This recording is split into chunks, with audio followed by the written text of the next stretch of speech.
Hi, I'm Linda Aronson. I'm a scriptwriter and novelist, and this is Writer's Breakthrough, where I explain how to write scripts that don't follow the hero's journey Hollywood model and use flashbacks, multiple protagonists, pulp fiction structures, all the stuff you're told not to do.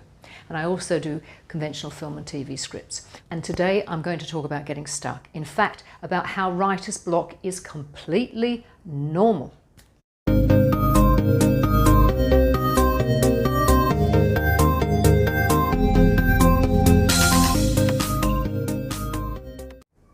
A lot of new writers feel that writing well means the script just pours onto the page without thought and get anxious about themselves when this doesn't happen.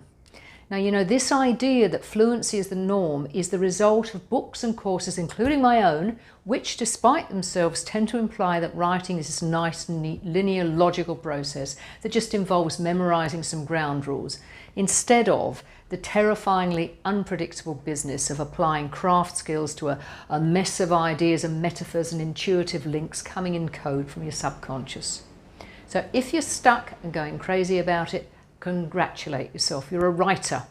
Even Shakespeare got stuck, envying other writers their technique. He said he was desiring this man's art and that man's scope. The novelist Flaubert thought himself lucky if he wrote one sentence a day.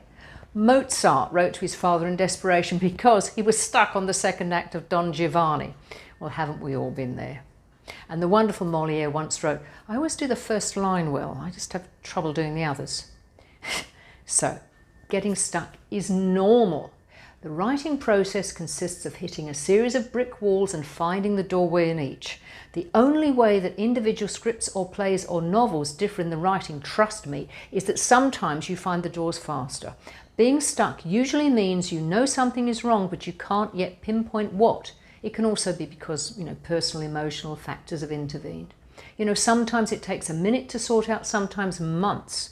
Solving each problem is what writers do all day. If you always write fluently, you're either genius, better than Mozart, or not writing to your best. This is because fluency, particularly at the planning stage, tends to be the result of one of three things.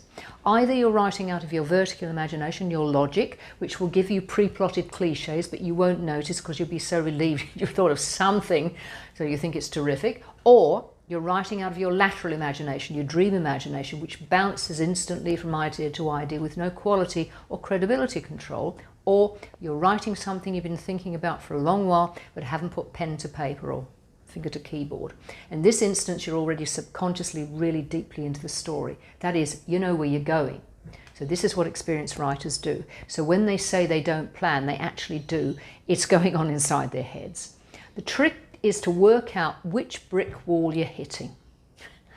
Be conscious that at the planning stage, you can often end up writing scenes because you think you should be writing scenes. You must always ask, what's the point of this scene? Why is it useful?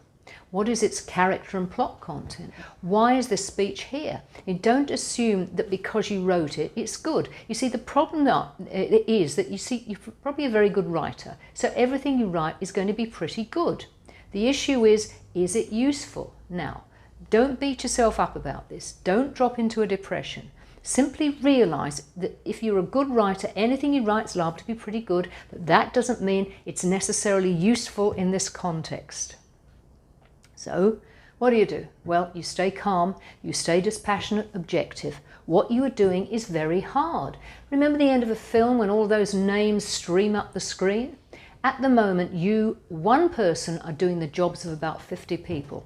Actors, director, DOP, film editors, costume, locations, sets, everything.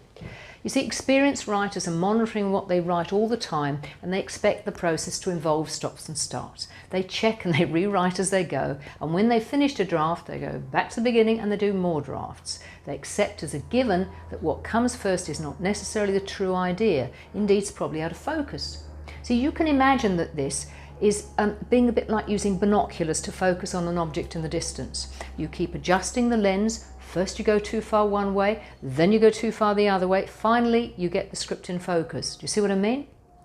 What to do when you get stuck? All right, accept that getting stuck is healthy and part of the process, number one. Number two, accept that finding answers is hard because, you know what? The craft is hard.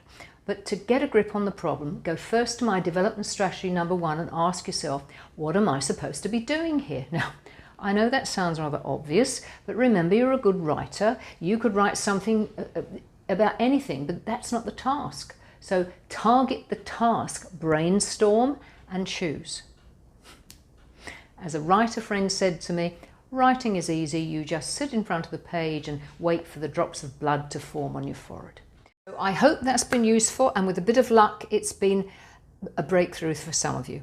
If you like this, remember to subscribe and check out my other videos on flashback, etc. If you're stuck, let me know and I'll see if I can make a breakthrough video on the problem. All right, bye for now and thanks for watching.